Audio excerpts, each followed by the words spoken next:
नमस्कार दोस्तों, मैं राकेश पीएससी अकेडमी से। आज हम भारत के संविधान में भाग 5 के अंतर्गत डिस्कस करने जा रहे हैं संसद। ध्यान दीजिएगा, आज हम डिस्कस करने जा रहे हैं संसद। जिस प्रकार से केंद्र में होता है संसद, इसी प्रकार से राज्य में होता है राज्य विधान मंडल। ध्यान दीजिएगा, हम डिस्कस करने जा रहे हैं संसद। इसे हम समझते हैं केंद्र तथा राज्य के आधार पर। केंद्र में होता है संसद, केंद्र में होता है संसद, केंद्र में होता है संसद। संसद बनता है लोकसभा, लोकसभा, राज्यसभा, लोकसभा, राज्यसभा तथा राष्ट्रपति से मिलकर बनता है संसद। ध्यान दीजिएगा, लोकसभा, राज्यसभा तथा राष्ट्रपति से मिलकर बनता है संसद। इसी प्रकार से राज्य में, स्टेट्स में होता है विधान मंडल, राज्य विधान मंडल, राज्य विधान मंडल। विधान मंडल मिलकर बनता है, ध्यान दीजिएगा, विधान सभा। जिस प्रकार से केंद्र में होता है लोकसभा, इसी प्रकार से राज्य में होता है विधानसभा। लोकसभा में जनता के द्वारा सीधे तौर पर, अर्थात जनता के द्वारा प्रत्यक्ष निर्वाचन के माध्यम से चुने जाते हैं लोकसभा सदस्य, अर्थात लोकसभा सांसद। इसी प्रकार से राज्यों के विधानसभाओं में विधानसभा सदस्य अर्थात विधायकों को जनता के द्वारा प्रत्यक्ष रूप से चुना जाता है।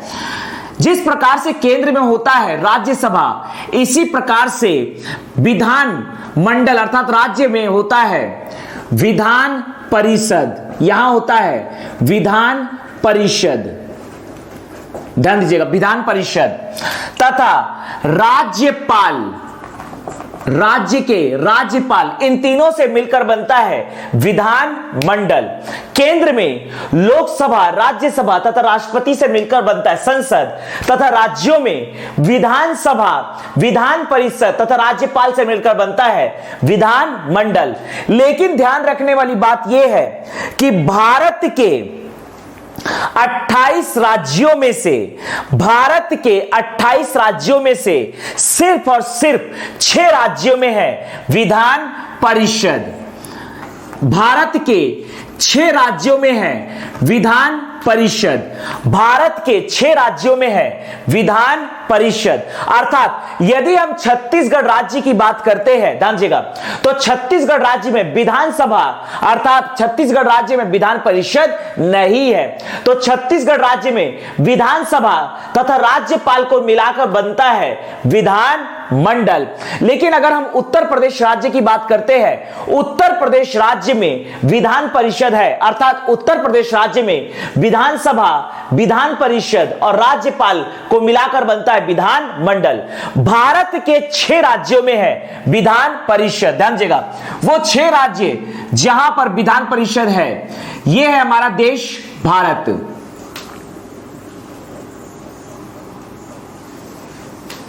यह है हमारा देश भारत।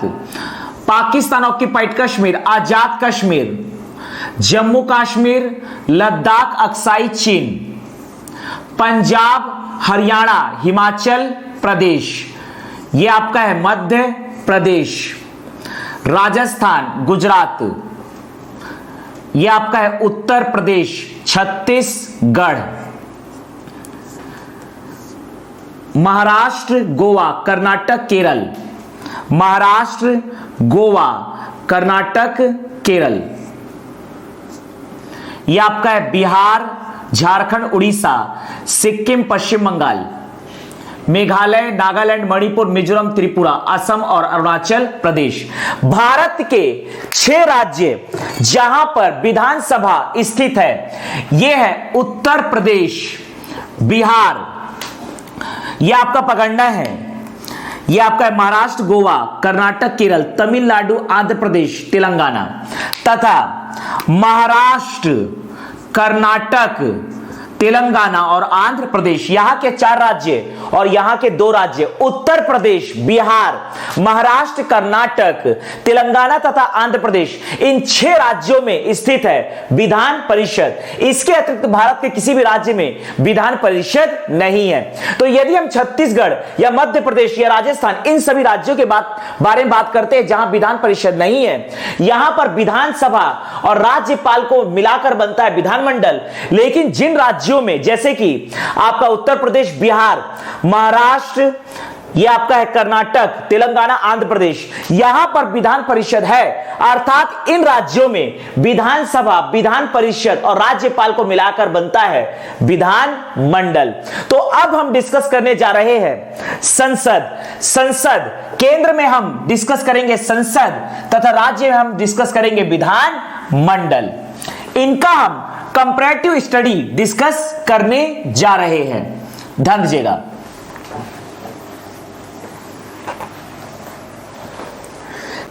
हम डिस्कस करने जा रहे हैं संसद अर्थात विधायिका, जिसके द्वारा भारत में कानून बनाया जाता है। ध्यान दीजिएगा, जिस प्रकार से केंद्र में होता है संसद, उसी प्रकार से राज्य में होता है। जिस प्रकार से केंद्र में होता है संसद, इसी प्रकार से राज्य में होता है विधान मंडल। ध्यान दीजिएगा। तो ये हम कंपैरेटिव स्टडी डिस्कस करने जा रहे हैं।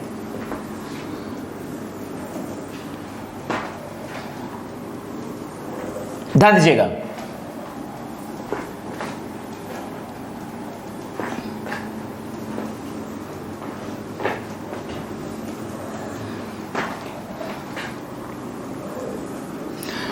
केंद्र में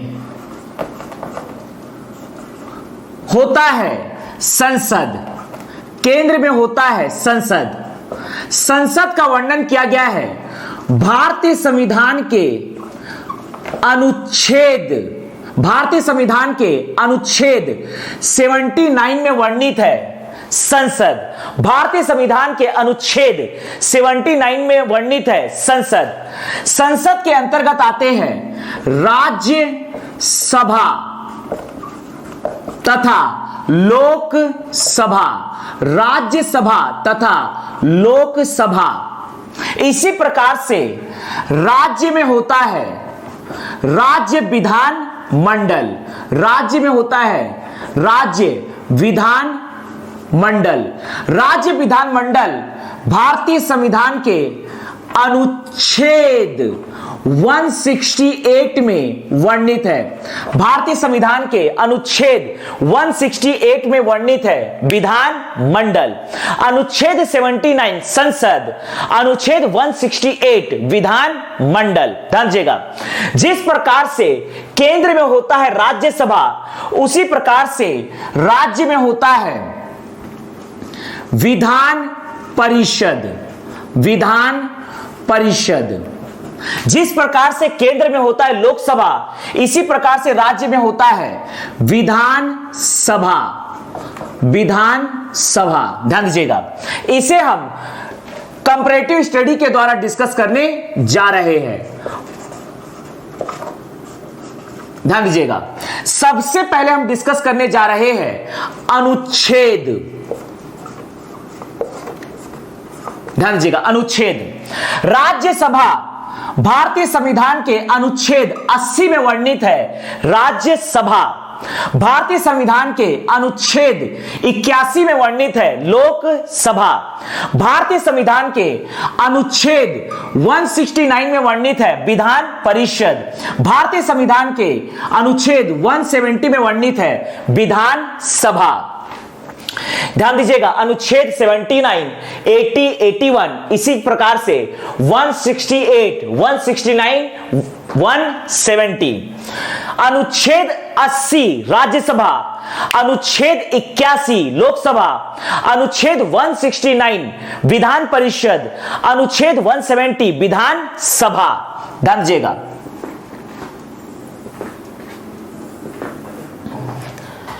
सदन, सदन। राज्यसभा होता है स्थायी सदन, राज्यसभा होता है स्थायी सदन, राज्यसभा होता है उच्च सदन। ध्यान दीजिएगा, राज्यसभा होता है स्थायी सदन, अर्थात राज्यसभा का कोई कार्यकाल नहीं होता है, यह अनंत काल के लिए बनाया गया है। राज्यसभा कभी भंग नहीं होता है। लोकसभा निम्न सदन है जबकि राज्यसभा उच्च सदन है। राज्यसभा विशेषज्ञों की सभा है, राज्यसभा विशेषज्ञों की सभा है, राज्यसभा है विशेषज्ञों की सभा। लोकसभा है अस्थायी सदन, अस्थायी सदन। ध्यान दीजिएगा, लोकसभा का कार्यकाल होता है 5 वर्ष और 5 वर्ष के कार्यकाल के बाद राष्ट्रपति के द्वारा अनुच्छेद 85 के तहत लोकसभा को भंग कर दिया जाता है हर 5 साल में, अर्थात लोकसभा होता है अस्थायी सदन। राज्यसभा है उच्च सदन, तो लोकसभा है निम्न सदन, यह है निम्न सदन। ध्यान दीजिएगा, जिस प्रकार से राज्यसभा है विशेषज्ञों की सभा, इसी प्रकार से लोकसभा में जो जनप्रतिनिधि पहुंचते हैं अर्थात लोकसभा सांसद या लोकसभा सदस्य पहुंचते हैं, इन्हें प्रत्यक्ष निर्वाचन के द्वारा चुनती है जनता। इसलिए ये होते हैं, इसलिए लोकसभा में होते हैं, लोकसभा होती है जनप्रतिनिधियों, जनप्रतिनिधियों की सभा। यह होती है जनप्रतिनिधियों की सभा, जनप्रतिनिधियों की सभा। इसी प्रकार से राज्य में, जैसे केंद्र में है राज्यसभा, इसी केंद्र में है राज्यसभा, इसी प्रकार से राज्य में होता है विधान परिषद, केंद्र में होता है लोकसभा, राज्य में होता है विधान सभा। ध्यान दीजिएगा, तो विधान परिषद होता है स्थायी सदन, उच्च सदन, उच्च सदन, विशेषज्ञों की सभा, विशेषज्ञों की सभा, यह होती है विशेषज्ञों की सभा। विधान सभा यह होता है अस्थायी सदन, अस्थायी सदन। निम्न सदन यह होता है निम्न सदन। जनप्रतिनिधियों, जनप्रतिनिधियों की सभा अर्थात विधायक अर्थात विधानसभा सदस्य को चुनती है उस राज्य की जनता। इसके बाद अगला हम डिस्कस करने जा रहे हैं सदन का कार्यकाल। सदन का कार्यकाल अगला हम डिस्कस करने जा रहे हैं सदन का कार्यकाल। ध्यान दीजिएगा, राज्यसभा एक सदन है, लोकसभा एक सदन है, यहां पर हम डिस्कस कर रहे हैं सदन का कार्यकाल। राज्यसभा अनंत काल के लिए बनाया गया है, अर्थात राज्यसभा किसी भी स्थिति में भंग नहीं होता है। तो यहां पर राज्यसभा का कार्यकाल है अनंत, यह अनंत काल के लिए बनाया गया है। राज्यसभा का कार्यकाल होता है अनंत, यह अनंत काल के लिए बनाया गया है, अर्थात राज्यसभा को कभी भी भंग नहीं किया सकता। इसी प्रकार से अगर हम राज्य में विधान परिषद की बात करते हैं तो इसे भी भंग नहीं किया सकता, अर्थात यह भी अनंत काल के लिए बनाया गया है। ध्यान दीजिएगा, लोकसभा का कार्यकाल होता है अधिकतम 5 वर्ष, इसी प्रकार से विधानसभा का कार्यकाल होता है अधिकतम 5 वर्ष। अगला हम डिस्कस करने जा रहे हैं सदस्यों का कार्यकाल। यह था सदन का कार्यकाल, अगला हम डिस्कस करने जा रहे हैं सदस्यों का कार्यकाल। अगला है सदस्यों का कार्यकाल। राज्यसभा सदस्य अर्थात राज्यसभा सांसद का कार्यकाल होता है 6 वर्ष। इसी प्रकार से राज्य के विधान परिषद के सदस्यों का कार्यकाल होता है 6 वर्ष। यहां पर लोकसभा सदस्यों का कार्यकाल होता है 5 वर्ष। या लोकसभा के विघटन तक, अर्थात अगर मान लीजिए 5 वर्ष के कार्यकाल के पहले ही लोकसभा का विघटन हो गया, अगर मान लीजिए सरकार नहीं बन पाती है, बहुमत किसी एक दल के पास नहीं है और सरकार नहीं बन पाती है, तो उस स्थिति में लोकसभा का विघटन कर दिया जाता है। अनुच्छेद 85 राष्ट्रपति द्वारा लोकसभा का विघटन या लोकसभा को भंग किया जाना। यदि लोकसभा में किसी दल को बहुमत प्राप्त नहीं है तो अंततः सरकार नहीं बन पाती। उस स्थिति में भारत के राष्ट्रपति के द्वारा लोकसभा का विघटन कर दिया जाता है, भारत के राष्ट्रपति के द्वारा लोकसभा को भंग कर दिया जाता है। अनुच्छेद 85 में वर्णित है राष्ट्रपति द्वारा लोकसभा का भंग किया जाना या लोकसभा को विघटित करना। यह है 5 वर्ष, इसीलिए सदस्यों का कार्यकाल है अधिकतम 5 वर्ष या लोकसभा के विघटन तक। इसी प्रकार से विधानसभा में सदस्य अर्थात विधायक का कार्यकाल होता है अधिकतम 5 वर्ष या विधानसभा के विघटन तक।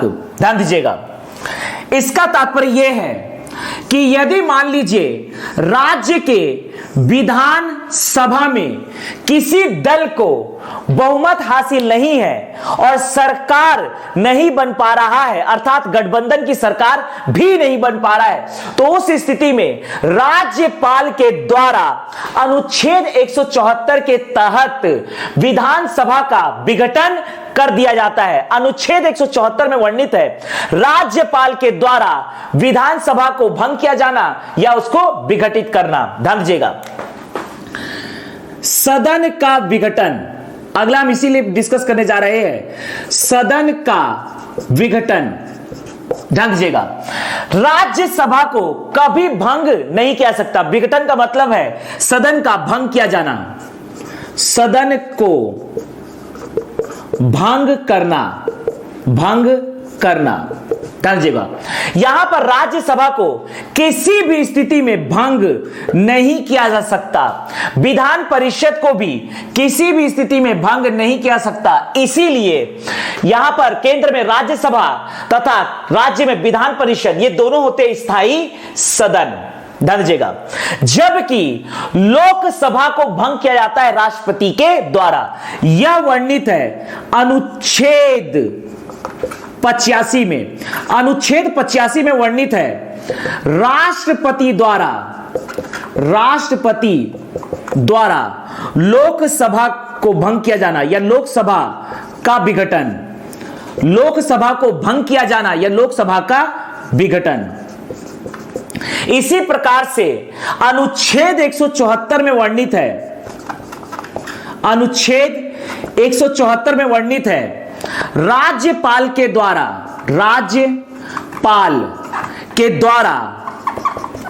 विधानसभा का विघटन, राज्यपाल के द्वारा विधानसभा का विघटन। ध्यान दीजिएगा, विधानसभा का विघटन। इसके बाद हम डिस्कस करने जा रहे हैं सदस्यों की योग्यता। ध्यान दीजिएगा, अगला हम डिस्कस करने जा रहे हैं सदस्यों की योग्यता। ध्यान दीजिएगा,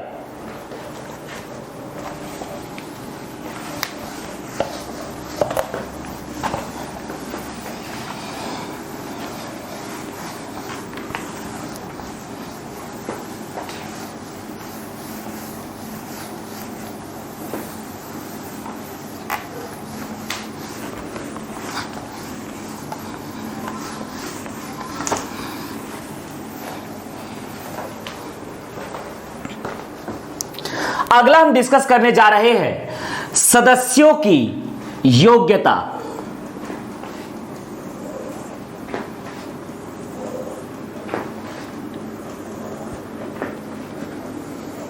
ध्यान दीजिएगा। अगला है सदस्यों की योग्यता।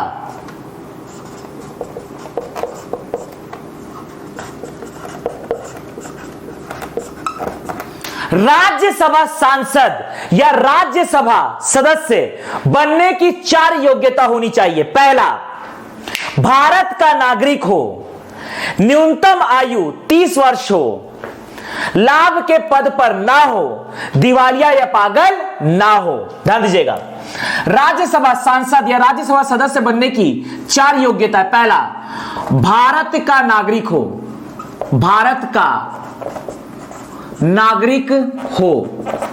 दूसरा, न्यूनतम आयु 30 वर्ष हो, न्यूनतम आयु 30 वर्ष हो। तीसरा है, लाभ के पद पर ना हो, लाभ के पद पर ना हो। और चौथा है, दिवालिया या पागल ना हो, दिवालिया या पागल ना हो। स्ट्रेस देने वाली बात यह है कि राज्यसभा सांसद या राज्यसभा सदस्य बनने के लिए न्यूनतम आयु 30 वर्ष होनी चाहिए। लोकसभा सांसद या लोकसभा सदस्य बनने के लिए भी 4 योग्यता है। पहला, भारत का नागरिक हो, न्यूनतम आयु 25 वर्ष हो, लाभ के पद पर ना हो, दिवालिया या पागल ना हो। अर्थात यहां पर पहला है भारत का नागरिक हो, भारत का नागरिक हो। दूसरा, न्यूनतम आयु 25 वर्ष हो। तीसरा, लाभ के पद पर ना हो, लाभ के पद पर ना हो। और चौथा है, दिवालिया या पागल ना हो, दिवालिया या पागल ना हो। तो यहां पर लोकसभा सांसद या लोकसभा सदस्य बनने के लिए न्यूनतम आयु होनी चाहिए 25 वर्ष। इसी प्रकार से जो योग्यता राज्यसभा के लिए होती है वही योग्यता विधान परिषद के लिए होती है। अर्थात विधान परिषद सदस्य बनने की योग्यता है भारत का नागरिक हो, न्यूनतम आयु 30 वर्ष हो, लाभ के पद पर ना हो, दिवालिया या पागल ना हो। ध्यान दीजिएगा, भारत का नागरिक हो, भारत का नागरिक हो। दूसरा, न्यूनतम आयु 30 वर्ष हो। तीसरा, लाभ के पद पर ना हो, लाभ के पद पर ना हो। और चौथा है, दिवालिया या पागल, दिवालिया या पागल ना हो। विधानसभा सदस्य या विधायक बनने के लिए योग्यता होनी चाहिए जो कि लोकसभा सदस्य के लिए होता है। पहला, भारत का नागरिक हो, न्यूनतम आयु 25 वर्ष हो, लाभ के पद पर ना हो, दिवालिया या पागल ना हो। इसके लिए भी 4 योग्यता है जो लोकसभा सदस्य के लिए होता है। भारत का नागरिक हो, भारत का नागरिक हो। दूसरा, न्यूनतम आयु 25 वर्ष हो। तीसरा, लाभ के पद पर ना हो, लाभ के पद पर ना हो। और चौथा है, दिवालिया या पागल ना हो, दिवालिया या पागल ना हो। ध्यान दीजिएगा, तो इस प्रकार से विधान परिषद के लिए न्यूनतम आयु 30 वर्ष, विधानसभा के लिए न्यूनतम आयु 25 वर्ष होनी चाहिए। अगला हम डिस्कस करने जा रहे हैं अधिकतम सदस्यों की संख्या। अधिकतम सदस्यों की संख्या, अगला हम डिस्कस करने जा रहे हैं अधिकतम सदस्यों की संख्या। ध्यान दीजिएगा, राज्यसभा में अधिकतम सदस्यों की संख्या हो सकती है राज्यसभा में अधिकतम सदस्यों की संख्या है 250, लोकसभा में अधिकतम सदस्यों की संख्या है 552। ध्यान दीजिएगा, राज्यसभा में अधिकतम सदस्यों की संख्या है 250, जबकि लोकसभा में अधिकतम सदस्यों की संख्या है 552। राज्य के विधानसभाओं में विधानसभा सीटों की संख्या न्यूनतम होती है 60, जबकि अधिकतम होती है 500। यह हर राज्य टू राज्य वेरी करता है। विधानसभा सीटों की संख्या किसी भी राज्य में न्यूनतम हो सकती है 60, जबकि अधिकतम 500। ध्यान दीजिएगा, जबकि अगर हम बात करते हैं विधान परिषद की, तो विधान परिषद में सदस्यों की संख्या बराबर होती है विधानसभा के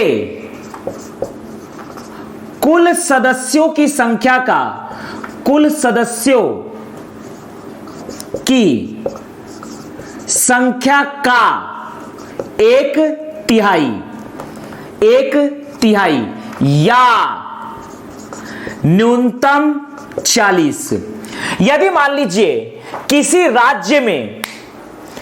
राज्य में विधानसभा सीट है 60, तो 60 का 1/3 होगा 20, अर्थात वहां उस स्थिति में विधान परिषद की सीटों की संख्या 20 ना करके न्यूनतम 40 रखी जाएगी। ध्यान दीजिएगा, इसका वर्तमान सिनारियो हम डिस्कस करने जा रहे हैं। ध्यान दीजिएगा, वर्तमान में सदस्यों की संख्या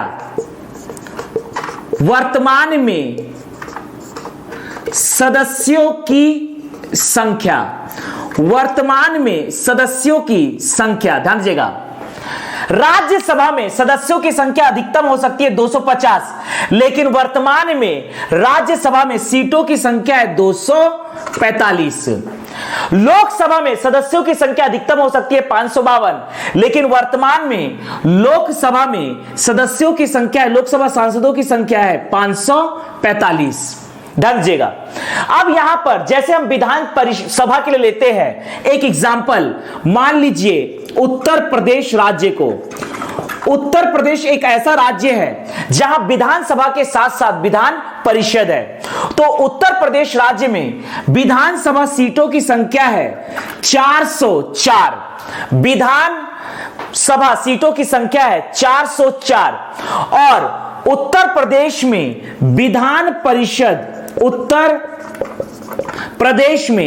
विधान परिषद सीटों की संख्या है 100। ध्यान दीजिएगा, 100। इसके बाद हम देखने जा रहे हैं एक दूसरा राज्य जहां विधानसभा तो है लेकिन विधान परिषद नहीं है। मान लीजिए छत्तीसगढ़ राज्य लेते हैं। छत्तीसगढ़ राज्य में विधानसभा सीटों की संख्या है 91, लेकिन यहां पर विधान परिषद नहीं है, अर्थात इसमें सीटों की संख्या है 0। तो यह है सदस्यों की योग्यता, अधिकतम सदस्यों की संख्या, वर्तमान में सदस्यों की संख्या। अगला हम डिस्कस करने जा रहे हैं, ध्यान दीजिएगा,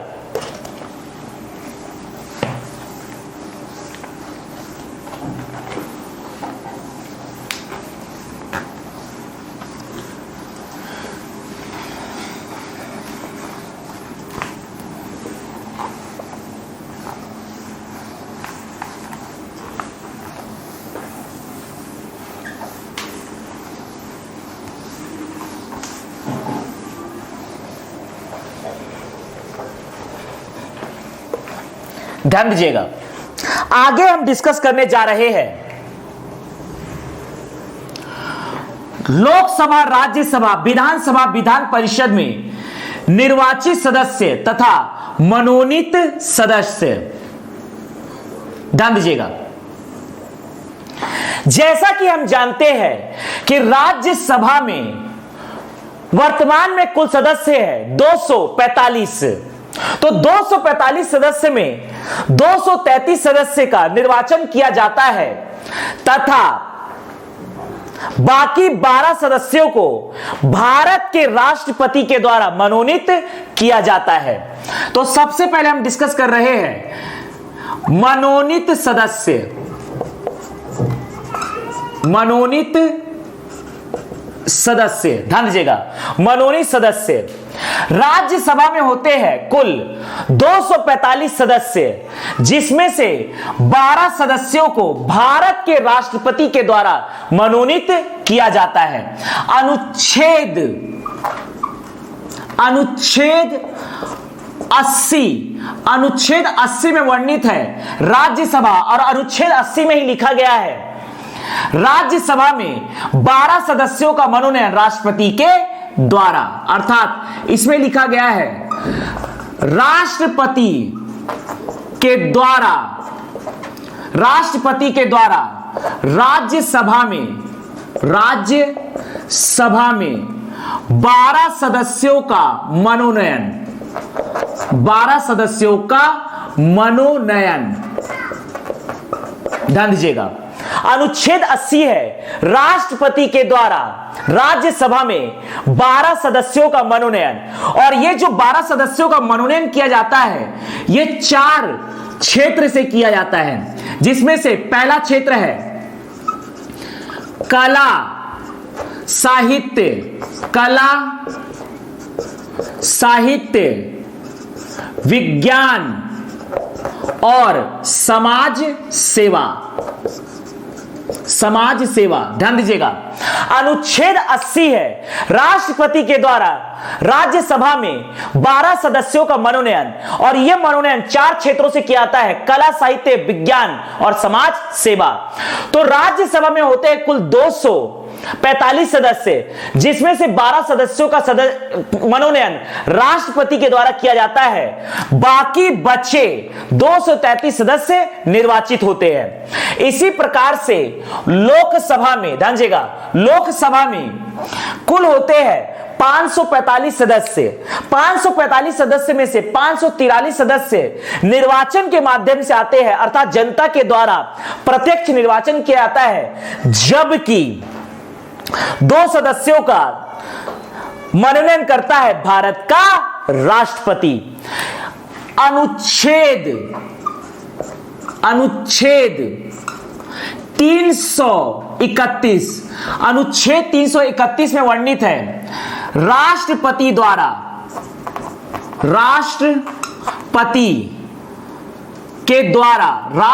के द्वारा दो आंग्ल भारतीयों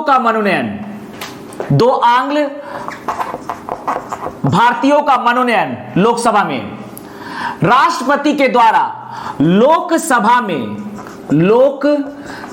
में 2 आंग्ल इंडियन का मनोनयन, 2 आंग्ल भारतीय या इंडियन, 2 आंग्ल भारतीयों का मनोनयन।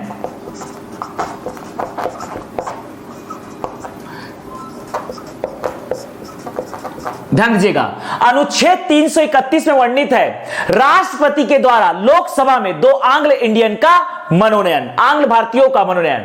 इसी प्रकार से विधान परिषद में वर्णित है अनुच्छेद 169 में वर्णित है, ध्यान दीजिएगा, अनुच्छेद 169 में वर्णित है राज्यपाल के द्वारा, ध्यान दीजिएगा, राज्यपाल के द्वारा विधान परिषद में 1/6 सदस्यों का मनोनयन, राज्यपाल के द्वारा 1/6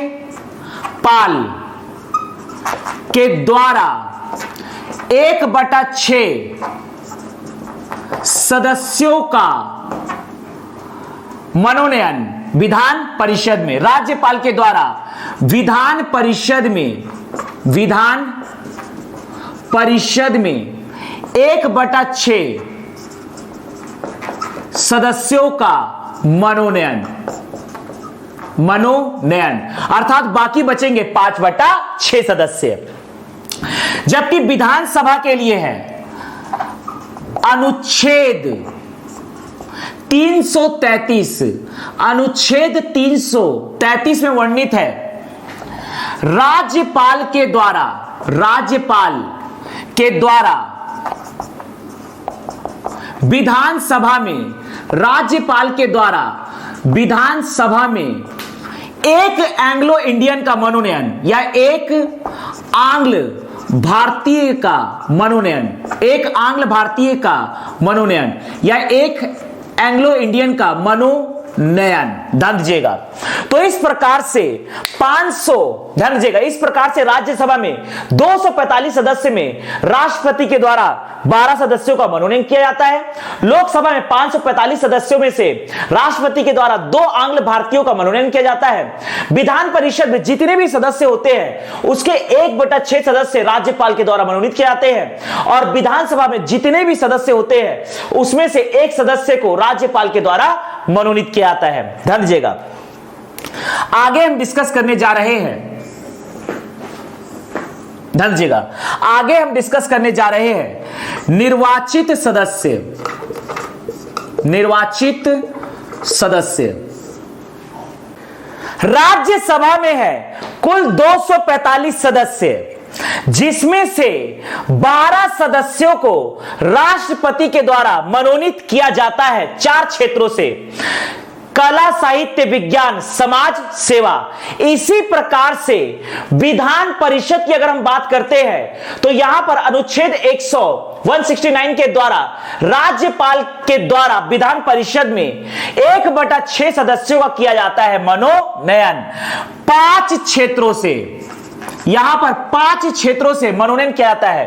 पहला है कला, साहित्य, विज्ञान, कला, साहित्य, विज्ञान, कला, साहित्य, विज्ञान। चौथा है समाज सेवा, समाज सेवा। और 5वां सबसे इंपॉर्टेंट है सहकारिता, सहकारिता। ध्यान दीजिएगा, यहां पर 4 क्षेत्र से चुने जाते हैं, जबकि यहां पर इंपॉर्टेंट एक क्षेत्र और बढ़ जाता है सहकारिता। अनुच्छेद 169 राज्यपाल के द्वारा विधान परिषद में 1/6 सदस्यों का मनोनयन 5 क्षेत्रों से किया जाता है: कला, साहित्य, विज्ञान, समाज सेवा और सहकारिता। ध्यान दीजिएगा, राज्यसभा में कुल सदस्य होते हैं 245। राज्यसभा में कुल सदस्य होते हैं 245। 245 सदस्यों में से 12 सदस्यों को भारत का राष्ट्रपति मनोनीत करता है। बाकी बचे 233 सदस्य निर्वाचन के माध्यम से आते हैं। 233 सदस्य आते हैं यहां पर अप्रत्यक्ष निर्वाचन के माध्यम से, अप्रत्यक्ष निर्वाचन के माध्यम से। अगर हम बात कर रहे हैं अप्रत्यक्ष निर्वाचन की, अर्थात ये सदस्य सीधे जनता के द्वारा चुने नहीं जाते हैं। यहां पर राज्यसभा सदस्यों जो अप्रत्यक्ष निर्वाचन के माध्यम से आते हैं, 233 सदस्य, इनको चुनते हैं राज्य के विधायक। राज्य के विधायक इन्हें चुनते हैं, राज्य के विधायक इन्हें चुनते हैं। ध्यान दीजिएगा, अगला हम बात कर रहे हैं लोकसभा। लोकसभा में कुल सदस्य होते हैं 545, जिसमें से 2 सदस्यों को भारत का राष्ट्रपति मनोनीत करता है। 2 आंग्ल इंडियन को भारत का राष्ट्रपति अनुच्छेद 331 के तहत मनोनीत करता है। बाकी बचे 543 सदस्य चुने जाते हैं प्रत्यक्ष निर्वाचन के माध्यम से, प्रत्यक्ष निर्वाचन के माध्यम से, अर्थात इन्हें चुनती है सीधे जनता। 543 सांसदों को, लोकसभा सांसद को जनता प्रत्यक्ष निर्वाचन के माध्यम से चुनती है। अगर हम बात कर रहे हैं विधानसभा की, तो विधानसभा में मान लीजिए हम छत्तीसगढ़ राज्य को लेते हैं। अगर हम छत्तीसगढ़ राज्य को देखते हैं तो छत्तीसगढ़ राज्य में कुल विधानसभा सीट है, छत्तीसगढ़ राज्य में कुल विधानसभा सीट है 91, जिसमें से एक सीट, यहां पर एक सीट 333, अनुच्छेद 333 के तहत राज्यपाल के द्वारा विधानसभा में एक आंग्ल इंडियन का मनोनयन किया जाएगा। अर्थात एक सीट जो होगी इसे राज्यपाल के द्वारा मनोनीत किया जाएगा, जबकि बाकी बचे 91 सीट जनता के द्वारा प्रत्यक्ष निर्वाचन के माध्यम से चुने जाएंगे। प्रत्यक्ष निर्वाचन के माध्यम से, अर्थात ये सीधा चुने जाएंगे जनता के माध्यम से। तो छत्तीसगढ़ में 91 विधानसभा सीट है, जिसमें से 90 सीटों को अर्थात 90 विधायकों को सीधा जनता के द्वारा प्रत्यक्ष निर्वाचन के माध्यम से चुना जाता है, और एक सीट जो राज्यपाल के द्वारा अर्थात राज्यपाल के द्वारा विधानसभा में एक एंग्लो इंडियन या आंग्ल भारतीय का मनोनयन किया जाता है अनुच्छेद 333 के तहत। अनुच्छेद 333 के तहत, अनुच्छेद 333 के तहत ध्यान दीजिएगा। यदि हम बात करते हैं विधान परिषद की, विधान परिषद में कुल सदस्यों में से 1/6 सदस्यों का मनोनयन किया जाता है राज्यपाल के द्वारा अनुच्छेद 169 के तहत 5 क्षेत्रों से, कला, साहित्य, विज्ञान, समाज सेवा और सहकारिता। बाकी बचे हुए 5/6 सदस्य, बाकी बचे 5/6 सदस्य आते हैं 4 क्षेत्रों से, ध्यान दीजिएगा, 4 क्षेत्रों से। पहला 1/3 सदस्य, 1/3 सदस्य आते हैं स्थानीय निकाय से, स्थानीय निकाय से। स्थानीय निकाय से तात्पर्य है पंचायती राज व्यवस्था तथा नगरीय निकाय व्यवस्था, अर्थात नगरीय निकाय व्यवस्था के अंतर्गत नगर निगम, नगर पालिका, नगर पंचायत तथा पंचायती राज व्यवस्था के अंतर्गत जिला पंचायत, जनपद पंचायत तथा ग्राम पंचायत से 1/3 सदस्य यहां पर आते हैं, निर्वाचित होते हैं अप्रत्यक्ष निर्वाचन के माध्यम से। ये 5/6 सदस्य आते हैं अप्रत्यक्ष निर्वाचन के माध्यम से, अप्रत्यक्ष निर्वाचन के माध्यम से। दूसरा 1/3 सदस्य विधायकों में से आते हैं अप्रत्यक्ष निर्वाचन के माध्यम से। तीसरा 1/12 सदस्य आते हैं, ये होते हैं मिडिल स्कूल के प्राध्यापक, ये होते हैं मिडिल स्कूल के प्राध्यापक अप्रत्यक्ष निर्वाचन के माध्यम से। और चौथा 1/12 सदस्य आते हैं, 1/12 सदस्य आते हैं जो कि होते हैं स्नातक। तो यहां पर 5/6 सदस्यों का अप्रत्यक्ष निर्वाचन के माध्यम से इन्हें चुना जाता है। 1/3 सदस्य विधान परिषद में आते हैं स्थानीय निकाय से, 1/3 सदस्य आते हैं विधायकों में से, और 1/12 सदस्य आते हैं इस मिडिल स्कूल के प्राध्यापकों में से, और 1/12 सदस्य आते हैं स्नातकों में से।